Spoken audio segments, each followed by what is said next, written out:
한 30년 이상, 한 세대 이상 동안 그 포춘 500대 기업 늘 발표하잖아요. 네. 막 바뀌거든요. 네, 바뀌죠. 우리나라 기업 안 바뀝니다. 자본이 한 곳에 몰리고 그것이 변하지 않는다는 것은 그 경제 구조 자체가 굉장히 역동성이 부족하다는 걸 말해주는 거고. 네.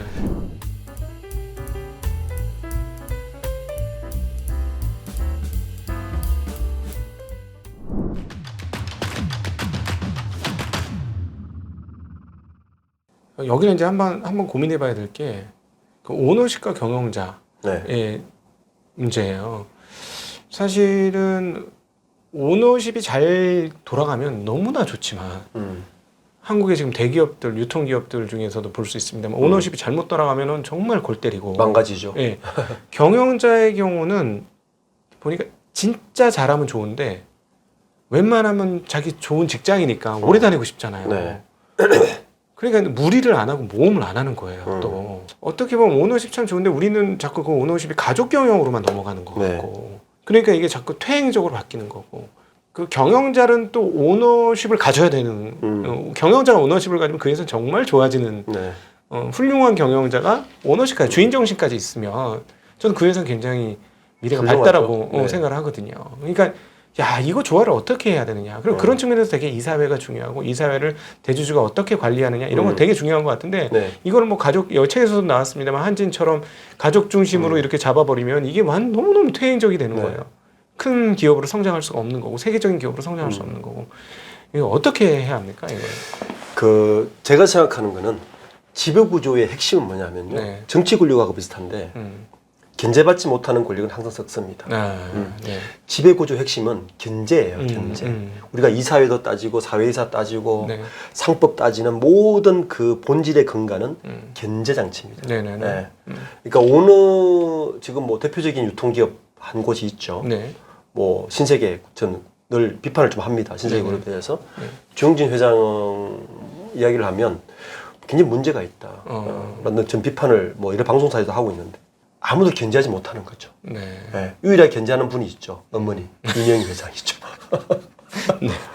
예. 엄마가 제일 무서워. 예. 네. 왜냐하면 작년 9월달에 대규모 인사이동 핵심은 이명희 회장의 복심이었거든요. 네. 복심 CF다 심었으니까. 어쨌든 그 다시 돌아오면 이 패밀리 경영이든 네. 그리고 전문 경영이든 네. 방식의 차이일 뿐 핵심은 견제 장치가 있느냐 없느냐. 그렇게 따지면 오너 경영이 견제 장치가 훨씬 없죠. 네. 자기 마음대로 할 제가 수도 재밌는 있죠. 얘기를 하나 해드리면 네네. 제가 예전에 삼성물산 최치훈 대표이사 네. 분을 이렇게 뭐 직간접으로 본 적이 있는데 이분은 특징이 있어요. 마지막에는 뭐 삼성물산 에버랜드 합병하고 나가셨지만 미국에서 경영을 하셨잖아요. 네. 본인은 자기가 경영했던 회사들의 주가표를 항상 스크랩을 들고 다녔어요. 네. 그거 딱 보여져요. 내가 경영했던 회사들의 주가야. 그러니까 미국식 자본주의죠. CEO의 첫 번째 임무는 우리 주주들을 위해서 네. 주가를 지키는 겁니다. 높이고. 네. 그게 기업의 가치를 높이는 거죠. 우리나라 대부분의 오너가 있는 기업들은요. 자기 주가 잘 안 지킵니다. 네. 그럼 정부에서 이야기하죠. 기업 밸류업 하려면 상속세를 낮춰야 돼. 그 본질이 뭡니까? 아니 주가가 높아서 상속하면 상속 많이 내니까 상속 낮춰야 된다는 이야기예요. 네. 말을 거꾸로 하는 거죠. 이거는 사실 상속세 낮췄는데 뭐 시가총액 2배 올라가면 똑같은 금액이 똑같은 되는 거죠. 거예요. 네. 그 말은 무슨 말이냐면 정부에서 말은 못 하고 있는데 상속세를 낮추자는 말을 할 게 아니라 네. 예? 주가가 높아지면 상속세를 많이 내니까 기업들이 오너들이 이 주가를 누르고 있으라는 말을 못 하고 있는 거죠. 네. 예. 실제로는 그러잖아요. 그러니까 주주들을 위해서 주가가 투명하게 올라갈 수 있도록 주는 것이 핵심이고 네. 그렇게 하기 위해서 이 지배구조에서 오너든 전문 경영이든 견제장치가 잘 돌아가게끔 해주는 게 정부의 역할입니다. 네. 그게 정부 역할이에요. 네. 이번에 밸류업에서 지금 논란이 확 일었다가 이제 다 잠재우고 있는 것 중에 하나가 상법 개정이란 말이에요. 네네. 382조 3항. 네. 그러니까 주주를 넣는다는 요 말 때문인데 그것도 핵심이 뭐냐면 그렇게 넣어버리면 오너들이나 전경영이 다 어려워지거든요. 네. 이사의 감시를 받아야 감시를 받아야 되니까. 왜냐하면 주주들을 권익을 보호해야 되니까. 네네. 그런 견제장치 저는 그걸 넣어야 사회사들이 견제 정치가 되죠. 네네. 그 우리나라 사회이사는 있으나 마나한 사회이사 아닙니까? 네. 일시적으로. 네. 그러니까 오너 경영이든 다시 돌아오면 전문 경영이든 견제 장치가 핵심이다. 자, 그러면 주주 가치를 올리는 게 회사의 발전에 도움이 될까요?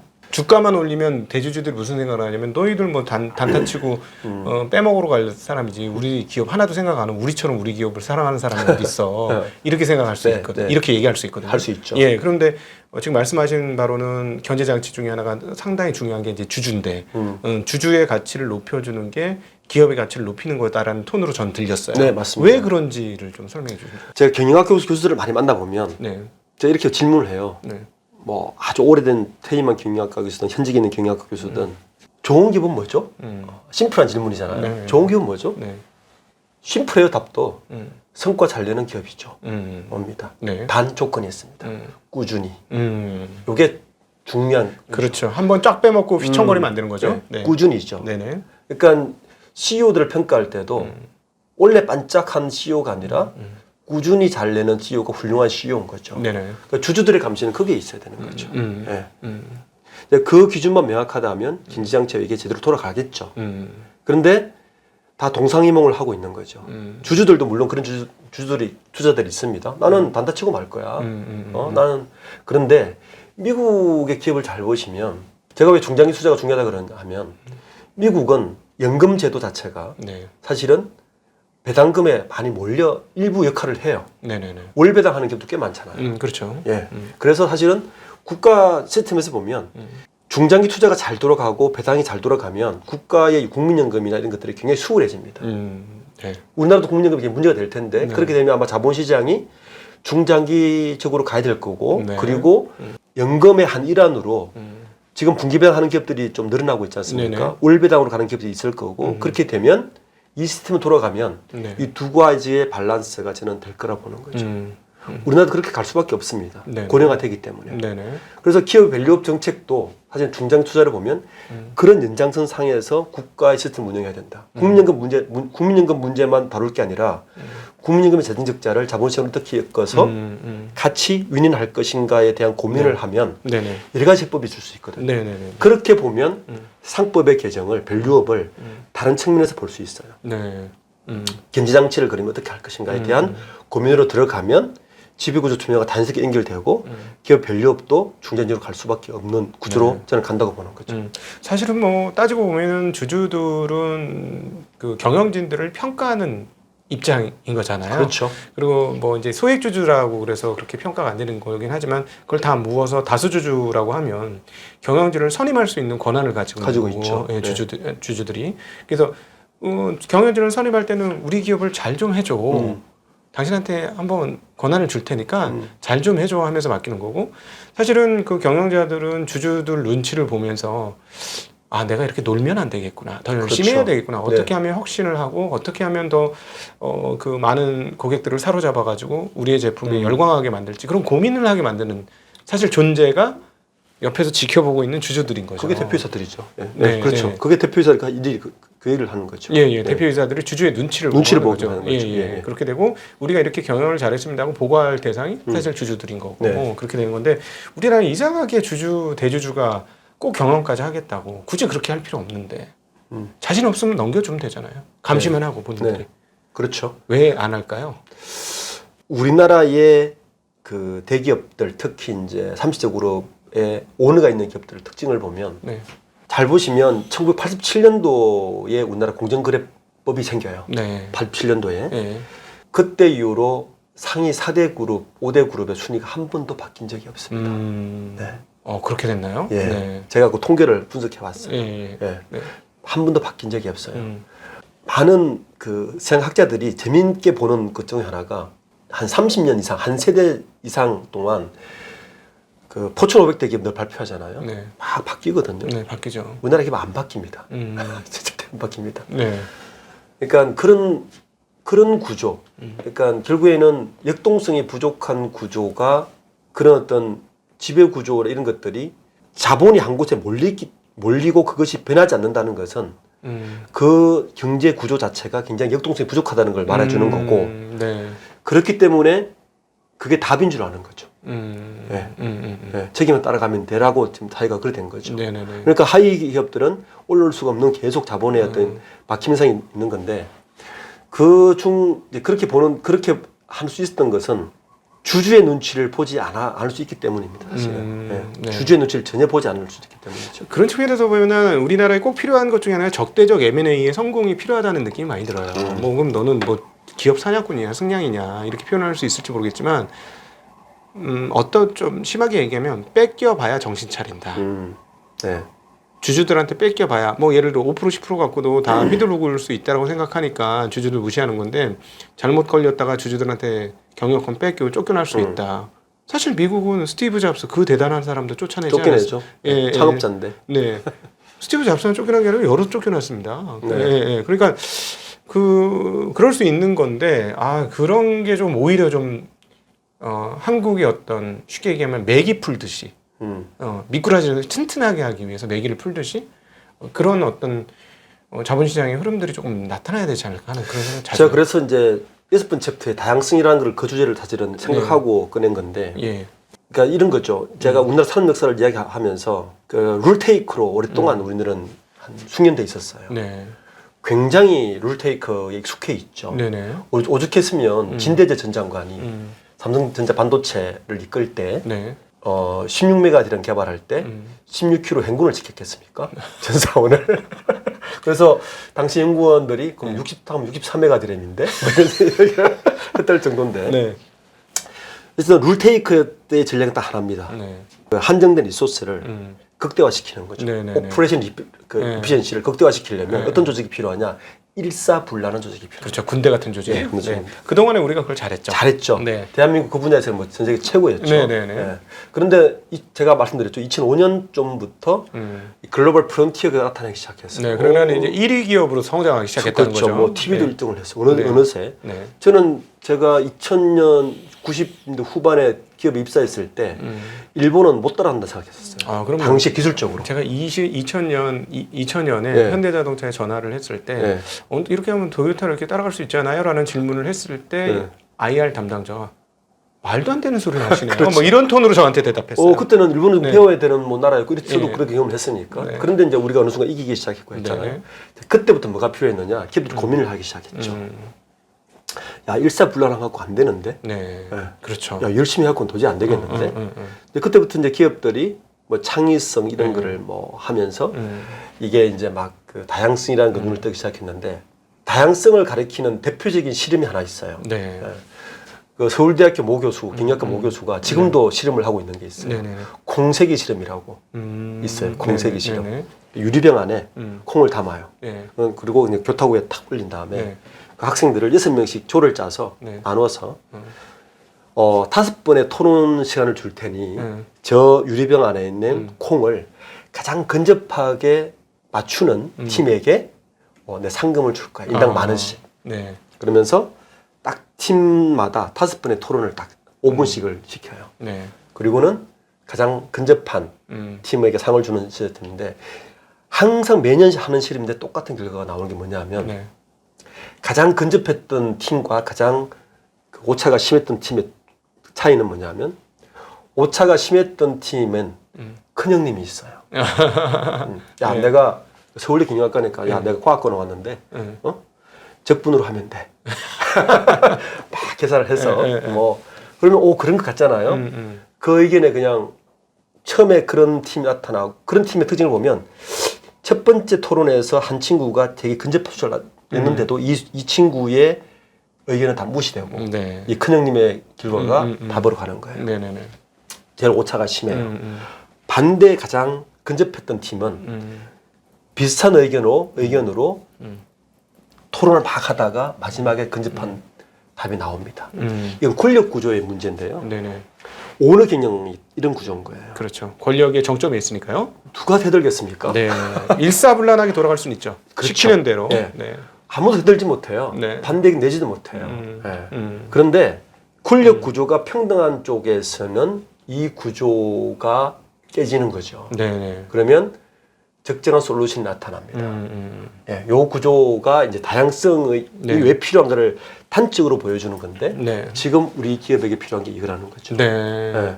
이미 네. 이제 글로벌 프론티어로 가기 시작했고 글로벌 프론티어로 가는데 이걸 못 하는 거예요. 그래서 지금 아까 다시 지비구조 돌아오면 오너 경영 시스템의 네. 한계가 우리는 여기서 나타나지 않는다. 아, 그러니까 이제 글로벌에서 패스트 팔로우 때는 박강했죠. 네네. 그러니까는 딱 한 사람의 말에 복종을 하면서 일사불란하고 네, 쫙 거기에 따라서 1등 갑시다 하면 쫙 어떻게 하면 1등 갈까 뽑아내가지고 이 방법을 하면 돼서 쭉 갔는데 막상 1등이 되고 났더니 어떻게 하면 사람들을 설득할 수 있어? 그렇죠. 이 얘기가 이제 나와야 된다는 그 거죠. 얘기시죠. 그렇죠. 그러니까 사람들을 설득하려면 이 방법도 있고 저 방법도 있는데 오너 머리에서 나오는 게 딱 맞는다는 보장이 없는 거죠. 없는 거죠. 예. 네. 수십 대 일이나 수백 대 일 수밖에 없는 거예요. 오너 입에서 나오는 한 그렇죠. 가지의 의견이라는 오너브 것은. 템인 거죠. 예. 그런데 사실은 다양한 의견으로 해서 근사치로 접어들려면 다양한 사람들이 의견을 편하게 얘기할 수 있어야 되고 그래서 고민을 해보다가 이게 맞는 것 같아 저게 맞는 것 같아 왔다리 갔다리 하다가 대략 근사치가 이거일 것 같아라고 소위 말하는 기업의 사실 힘이라는 거는 집단 지성의 힘이죠. 그렇죠. 집단 지성이니까 그 집단 지성을 최대한 발휘해서 그것을 뽑아낼 때 근사치에 갈 수 있는 거고. 여기서 또 하나 예. 조건이 있습니다. 예. 이 다양성이 확보되려면 딱 두 가지 조건이 있어야 돼요. 네. 그러니까 가장 근접하고 리저너블한 솔루션을 제공하기 위해서는 네. 두 가지 조건이 뭐냐면 전문가여야 돼요. 네. 아무나 하면 안 돼요, 사실은. 네. 그러니까 어중이 떠둥이 불러서 몸을 그렇죠. 안 된다. 네. 전문성이 있어야 되고 프로페셔널즘이 있어야 되고 두 번째가 더 중요한데 상호 인디펜던트 해야 돼요. 네, 네. 네. 그러니까 당신하고 나하고 상호 독립적이어야 돼요. 그걸 뭘로 확인할 수 있느냐? 저는 기업 요즘 리더 만나면 그런 얘기를 해요. 임원들 데리고 일주일 스케줄을 다 누구를 만났는지 한 달 정도 그걸 데이터베이스 해봐라. 네. 그런데 당신 임원이 10명인데 네. 10명의 임원이 만나는 사람의 군이 비슷한 군을 만나고 있다. 당신 기업은 망하는 거다. 네, 네, 네. 네. 음. 그 10명의 임원이 서로 다른 영역의 사람을 만나야 되는 거예요.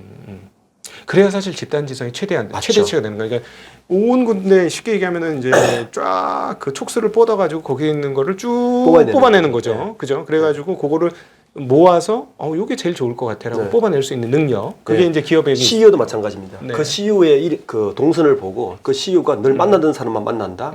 거기에 저는 가치가 없다고 봅니다. 그 CEO의 그 움직임이 굉장히 인디펜던트한 사람들을 다양하게 만나는 역할이 CEO나 오너의 역할입니다. 사실상 경영자의 최고의 덕목은 저는 자원의 배치라고 생각해요. 네. 그 자원 두 가지인데 인적 자원을 이거 좀 뭐 인적 자원이라고 표현해서 이상할 수도 있겠습니다만 뭐 경영적이니까 좀 이해를 해주시면 잘할 수 있는 사람을 잘할 수 있는 곳에 넣어주는 그럼요.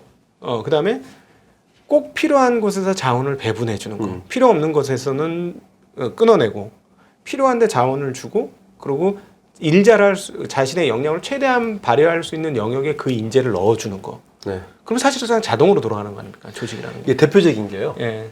작년에 프로야구 1등 LG 트윈스가 했잖아요. 네. 그렇습니까? 감독. 그 감독 이력을 보시면 이게 대표이고 다양성의 딱 한 면을 봅니다. 네. 슈퍼스타도 아니고 아주 훌륭한 선수도 아니었어요. 그 역할만 잘한 거예요. 네. 그러니까 기업도 저는 기업의 임원 데이터를 늘 데이터베이스를 하거든요. 네. 네. 그룹들별로 이제 임원 상위 전무급 이상 임원들을 베이스를 보면 특정 학교, 특정 학력에 매몰되어 있는 기업들 있죠. 네. 절대 경쟁력 없다고 저는 판단합니다. 네. 네. 네. 두 가지 이유 때문인데 다양성이 약해서 뿐만 아니라 네. 그분들의 사고는 비슷한 사고를 하는 거예요. 10인 10세기가 되는 거죠. 네. 10명이 다른 생각을 하는 사람들을 만나서 열띤 토론을 하게끔 하는 게 네네. 그 리더의 역할인 거지. 비슷한 하고 똑똑한 10명을 뽑아보면 똑같은 생각 한 명 하나 똑같은 거기 때문에 저는 기업을 볼 때 저는 그래서 이제 제가 한 가지 늘 팁을 드리는 게 투자자분들에게 우리가 기관 투자자나 네. 그리고 여러 프로들하고 개인이 이길 수가 없잖아요. 네네. 정보 싸움에서. 네네. 근데 유일하게 기업에서 주는 한 가지 선행 정보가 있어요. 그게 뭐냐면 인사 정보입니다. 예. 기업에서는 이렇게 이루어져요. 기업 생활을 하고 계시지만 보통 5월 달에 대부분 우리나라 10대 그룹 이내 그룹들은 전략 CM을 합니다. 네. Y+3, Y+5를 그때 결정을 해요. 그리고 이 Y+3의 로드맵에 따라서 10월 달에 투자 결정을 해요. 네. 7월 달쯤 되면. 네. 보통 여름 휴가철에 각 그룹 임원단 회의를 다 해서 그 전략을 짜고 하죠. 그리고 인사가 10월달에 이루어집니다. 네. 요 전략에 따라서 그러니까 10월달, 11월달에 CEO 인사가 이루어지고 인사가 끝나면 12월, 1월달에 임원 인사가 마무리되고 스타트를 하는 게 이제 네. 사이클인데 그 인사를 잘 보면 요 기업이 어디로 갈 것 같으라는 걸 좀 읽을 수 있어요. 네네. 네, 그래서 되게 중요한 정보고 또 하나는 그 다양성이 인사에 녹아 드느냐가 되게 중요합니다. 요 두 가지만 봐도 내가 투자하는 기업이 어디로 가는가를 조금은 볼 수 있다. 예를 들자면 이렇게도 보면 되겠네요. 정량적으로 따져보면 여성 임원들이 진입을 하고 있는가. 그리고 또 뭐 예를 들어 뭐 그 말씀하신 대로 출신 성분이 완전히 다른 사람이 또 중요하죠. 들어갈 수 있는가. 뭐 이런 것들. 네. 근데 결국은 내부적으로 들어가면 의사소통의 그 좀 원활성, 자유성 이런 게 너무 중요하겠네요. 그렇죠. 그 부분은 이제 권력 구조로 해석해야 되는 거고. 네. 그러니까 이게 두 가지 말씀 잘 하셨는데 다양성은 두 가지가 있어요. 네. 그러니까 정량적, 네. 그러니까 뭐 젠더가 다이버시티하냐, 네. 그리고 출신 아카데믹 그 캐리어가 다양하냐, 네. 이렇게 볼 수 있는 정량적 다양성이 있고 세대 간 다양하냐. 네. 미국에서는 이사진들의 세도 되게 유심하게 봅니다. 네. 사회이사들의 세대가 30대가 들어가 있느냐, 이게 되게 중요하게 보거든요. 우리나라는 평균 64세입니다. 네. 사회이사 평균 연령이. 네. 굉장히 그럼 떨어져 있죠. 근데 이건 이제 정량적 다양성이고 또 하나 보이는 게 중요하게 보는 게 인지적 다양성입니다. 제가 공세기 씨는 말씀드렸죠. 네. 이게 인지적 다양성의 대표적인 건데, 그러니까 서로 다른 생각을 하고 있는가를 봐야 되는데 이건 뭘로 볼 수 있느냐? 이거는 그 기업의 권력 구조가 내포되어 있어요. 네. 그런 인지적 다양성을 할 수 있도록 권력 구조가 플랫하냐를 보는 거죠. 네네네. 예. 이 두 개를 봐야 사실은 그 기업의 다양성을 측정할 수 있는데 우리나라 기업들 중에 그런 다양성을 가지고 있는 기업들을 시도는 하죠. 네. 근데 많이 실패하죠. 근데 오늘 이렇게 우리 박 대표님하고 대담을 하다 보니까 갑자기 그 오너십도 굉장히 중요하다. 소위 말해 여기서 말하는 오너십은 이제 주인 정신을 가지는 거는 너무나 중요하다는 생각이 들었는데 오늘 대담을 하다 보니까 한국의 오너십에 한계에 봉착했구나라는 생각이 굉장히 많이 드네요. 왜냐하면 우리나라가 이제 옛날 같은 후진국이나 중진국이 아니고 누가 봐도 선진국이잖아요. 중국이죠. 선진국에서는 단순 오너십으로 이게 해결될 문제가 아니네요. 아닙니다. 네. 저는 삼성전자를 대표적으로 지금 뭐 예를 드는데 네. 뭐 제가 지난 3월 달에도 KBS 시작계획창에 잃어버린 10년이라는 네. 프로를 제가 참여를 했고 네. 그 데이터도 제가 분석을 했었는데 많은 언론들이 그 이재용 회장에 대해서 조명을 해요. 네. 저는 이제 아직까지 언론들이나 투자들이 특정 사람에게 관심을 가지고 조명을 해서 주가를 움직이는 것 자체가 어불성설이다. 네. 예, 삼성전자 같은 그대 기업을 음. 예, 투자자 입장에서는 요구를 해야 된다. 네. 어디로 갈 것인가에 성사진을 내놔야 되고 그다음 어떻게 할 것인가에 대한 요구를 해야 되지. 그거 없이 현재의 박스권에서 절대 벗어나지 못할 것이다. 네, 라고 보고 있는데 네. 방금 말씀하신 것처럼 우리나라의 지금 우리가 주목하고 있는 대부분의 투자하고 싶어 하시는 대부분의 기업들은 이미 글로벌 프론티어 기업으로 보셔야 돼요. 네. 거기에서는 그 게임에서는 기존의 오퍼레이션 이피션시를 극대화시키는 전략으로는 더 이상 통하지는 않습니다. 네, 네. 코스트 전략은 이미 중국에 졌고요. 네. 예. 그 다음에 방향은 사실은 새로운 시장을 만들거나 새로운 마켓을 만들어내거나 네. 아니면 기존 마켓에서 차별화를 가져와야 되는 게임인데 여기에서는 다양성이나 이거 없이는 사실은 불가능한 게임이 된 거죠. 네. 네. 그러면 최근에 이제 많이 등장하고 있는 사모펀드들 있지 않습니까? 네. 뭐 여러 회사들이 머리에 떠오르는데 사모펀드들이 이제 회사를 인수하게 되면 정말 쥐어짜요. 네. 쫙쫙 기름 하나도 안 남게 그렇겠죠. 쫙쫙 짜고 물론 그러면서 극단적 효율성을 추구하기도 네. 합니다. 물론 이제 잘 팔아먹기 위해서는 극단적 효율성을 가지고 역량을 최대한 뽑아내야 되겠죠. 네. 이 시점에서 이게 오히려 바람직한 건가? 아니면 이 사람들은 그냥 그 중간 거강꾼인가 하는 고민들이 좀 생깁니다. 제가 아까 좋은 기업의 조건 말씀드렸잖아요. 네네. 성과 잘 내는 기업이다. 한 가 조건이 붙죠. 네. 계속. 네. 사모펀드는 전자만 있는 거죠. 성과는 잘 냈는데 지속 가능성에 대한 의문이 좀 의문은 있다. 체질을 약화시키겠죠. 네. 네. 여기서 저는 이제 이런 말씀 드리고 싶은 게 효율성을 따질 것이냐 효과성을 따질 것이냐 문제를 드리고 싶어요. 네. 사모펀드는 효율성을 따질 겁니다. 네네. 리소스 대비 많은 아웃풋 이거만 쓰면 되니까. 네네. 그리고 이제 그 차이로 사실은 팔아서 차익을 남기면 되는 거죠. 네네. 그런데 훌륭한 경영자는 네. 효과성을 따지겠죠. 네. 예. 그러면 사모펀드 중에서도 혹시나 네. 그 팔려고 하는 게 아니라 그 기업을 잘 키워가지고 계속 그 이렇게 아우러서 뭐 자회사 비슷하게 끌고서 계속 가는 기업들이 나타날 가능성도 열어놔야 저는 되겠네요. 높지 않다고 봅니다. 아, 높지 않다고. 왜냐하면 사모펀드는 그 존재의 목적 자체가 차익 실현입니다. 네네. 예, 미션 스테이트먼트 자체가 차익 실현이죠. 네네. 그러려면 창업을 했어야죠. 근데 그분들의 역량은 좋은 기업을 그러니까 자기들이 생각하는 것보다 시세가 낮은 기업을 잘 사서 네. 시세를 높게 만들어서 파는 역할. 뭐 그 역할의 비즈니스인 거지. 네네네. 그 기업을 훌륭하게 만들어서 네. 계속적으로 좋은 걸 가져가겠다고 네. 보지는 않습니다. 네네. 그리고 이제 책에서 이제 스토리를 만들 수 있는 네. 뭐 이제 BTS 얘기도 좀 나왔었는데요. 왜 지금 이 시대에 스토리가 중요하다고 보십니까? 저는 AI 시대가 되면 이게 제일 중요하다고 봅니다. 네. 사실은 네. 기업. AI 시대가 되고 더 빨라지고 더 빨리 변하는 쪽에서 사람들이 어디에 열광하냐 하면 스토리에 열광합니다. 더 인문학적으로 열광을 해요. 예. 저는 제 책에서 블루보틀이라는 기업을 네. 네슬레에 넘어가긴 했지만 그 기업을 예를 들었는데 블루보틀은 스타벅스보다는 굉장히 늦게 창업했는데 역사를 자기들이 350년을 잡아요. 네. 예, 블루보틀의 그 오리진을 따지면서 유럽에서 먼저 이탈리아에서 그렇죠. 이탈리아에서 먼저 생긴 오스트리아에 있는 그 블루보틀 오스트리아 블루보틀 따지는데 많은 기업들은 사실은 최근의 마케팅 전략은 다 이 스사적 스토리를 만드는 것에 주안을 둡니다. BTS는 그 아미가 플랫폼이잖아요. 사실은 그러니까 하이버의 그 핵심은 사실은 아미고 플랫폼이거든요. 제가 개인적으로는 하이브가 그 상장할 때 네. 빅텐트 당시 상장할 때 상장하는 날 제가 CNN하고 라이브 인터뷰를 했어요. 네. 예, 그때 제가 CNN에 뭐라 그랬냐면은 두 가지를 질문했어 CNN에서. 네네. 야, 미스터 박, 한국에서 엔터 산업이 하나의 섹터가 될 것 같아? 라는 질문을 던졌어요. 그 당시는 YG, SM, JYP 합쳐봐야 10조가 안 되는 시장이었으니까 네네. 섹터가 안 됐죠. 예. 두 번째는 야, 쟤들 군대 갈 건데 우리가 투자해도 돼? 강점이 뭐야? 이 두 가지 질문이었어요. 핵심. 네네. 첫 번째는 된다. 섹터 될 거다. 한국 엔터는 한 섹터 될 거다. 됐죠. 3주 됐으니까. 두 번째는 야, 쟤들은 플랫폼 기업이야. CEO 들은 거 봐. 이제 박정훈이 데리고 왔어. 게임 회사에 CEO를 왜 데리고 왔겠어. 쟤들은 플랫폼 사업하고 있는 거지 엔터 사업하고 있는 게 아니야. 라고 제가 말씀드렸죠.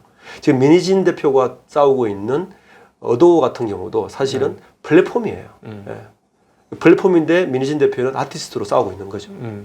그러니까 하이브가 왜 어떻게 하다가 여기까지 왔느냐. 사실은 이 스사적 스토리 때문입니다. 네. 그러니까 전 세계의 그 20대부터 실제 그 편청이 40대까지 있어요. 네. 그들의 열망, 자유, 여러 가지의 철학들을 스사적 스토리를 만들어서 뿌려서 저 플랫폼을 형성했거든요. 네네. 저는 기업들이 아이폰도 그렇고 사실은 이 갤럭시 시리즈도 저는 가장 아쉬웠던 게 왜 스사적 스토리를 못 만들어내지? 저 디바이스에, 저 좋은 디바이스에 왜 그걸 못 만들어낼까? 열심히 일만 해서 그렇죠. 예. 그러니까 상상력 있는 소설을 보거나 그렇죠. 뭐 이런 여유로운 삶을 살지 않고 열심히 그거는 일만 해서. 제가 볼 때 인간의 본질적인 본능에 접근하지 않아서 그렇다. 네. 결국에는 그 테크놀로지가 계속 고도화되면 될수록 인간은 반대로 네. 인간의 본능에 충실할 것이다. 네. 그럼 그 답은 뭐냐? 스사적 스토리다. 네. 예, 그게 열공할 것이다. 네. 일론 머스크도 테슬라의 본질 접근은 스사적 스토리입니다. 네. 예, 거기에 얘들이 잘 만들었죠. 그러니까 앞으로는 그 기업들이 그런 쪽의 스토리를 가지고 있는 기업들은 네. 투자를 하면 좀 좋을 것 같다. 그리고 이제 끝으로 중요한 건 무엇보다도 인재를 어떻게 다루느냐. 네. 이렇게 기업 분석을 많이 해보셨으니까 어떤 회사들이 인재에 대한 경쟁력을 갖고 있을까요? 인재를 어떻게 다루는 기업들이? 투자하시는 분들 있잖아요. VC들, 네. 벤처 캐피탈 하시는 분들이 네. 이렇게 브랜트신을 많이 들을 거 아닙니까? 네. 그러면 그 사실 브랜트신에서 8알은 네. 그 창업자를 본답니다. 네. 네. 네. 예? 그 뭐 아이디어 이거는 사실은 한 네. 20%고. 네. 왜냐하면 대부분의 기술들은 그 시대가 그 타이밍이 되면 나와요. 인류학적으로 보면 그 시간의 차이가 좀 있을 뿐이지. 근데 중요한 건 저 창업자가 얼마나 차별화되고 할 것이냐인데 네. 제가 말하는 마지막 챕터의 사람은 사실은 그 창업자입니다. 네. 그러니까 그 제가 페이팔 컴퍼니의 뭐저 여러 사람들을 이야기를 네. 피터 틸을 피터 틸도 비롯한 이야기를 하고 네. 제가 어떤 관심 가졌던 친구는 사실은 그 레버진 같은 네. 레버진 같은 친구들인데 이분들의 공통점은 제가 이제 다양성 이야기할 때도 첫 번째 실력이라고 그랬잖아요. 네. 첫 번째는 실력입니다. 네. 그러니까 그 기업에 투자할 때 저는 임원진들의 실력을 꼭 보았으면 좋겠어요. 네. 창업자나 임원진 실력을.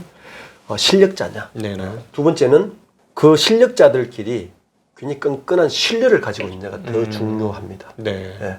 지난달에 보도자료를 통해서 뭐라고 이제 하나 보도를 냈냐면은 AI 시대인데 우리나라 대기업들의 AI 전문가들 한번 들여다보자. 네.